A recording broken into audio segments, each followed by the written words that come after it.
Yo, and welcome back to another episode of the Tire Puncture Show. You're here with me, Ezra, Augustine, and Nixon.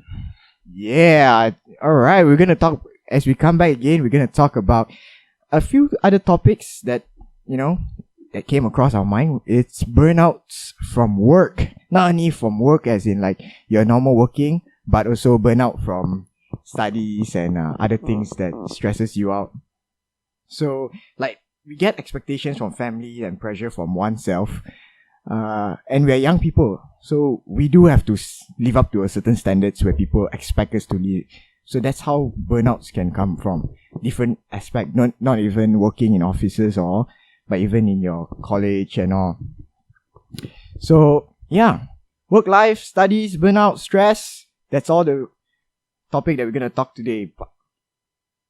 So yeah, when they were talking about burnouts from work, all of us have expectations from our family and our colleagues and our friends, and and coping up with the pressure, I think, is something that a lot of us Malaysian youth can really relate to, because at the end of the day, a lot of us are fueled by those expectations, and so one thing that we're all gonna suffer from is burnouts from work. Like, you know what burnouts are. Like, let me give you an example of the symptoms of a burnout. Alright? So ask yourself this question. Have you ever become cynical or critical of your work in the office? Do you feel like you're not really driving yourself to work? You're more of like dragging yourself to work and you're having trouble getting started. Do you feel that you've become impatient with your co-workers, your customers, or your clients? Do you lack the energy to be productive? Do you find it hard to concentrate? Most importantly, do you feel disillusioned with your job? Do you feel like the job that you once loved is not the job for you? Have your sleep habits changed? Are you troubled? Now, before we answer this question, a little disclaimer: our advice comes from personal experience and observations and those with serious issues, we urge you to visit professional help. And now we're gonna read some statistics from Nixon regarding regarding healthy workplaces in Malaysia. So, as you can see, according to AIA Vitality Research on Malaysia's Healthiest Workplaces 2018, it said that 49.5% of employees did less than 150 minutes of physical activity each week.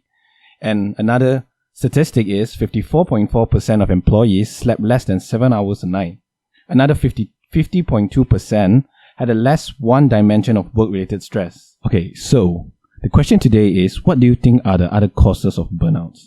The typical one would be lack of job satisfaction, lack of social support, and, dysfunctional work environment. So Ezra, I think you have a lot of experience, about all this work burnouts related situation. Oh yeah, man, I tell you, all this question really brings back memory, I tell you.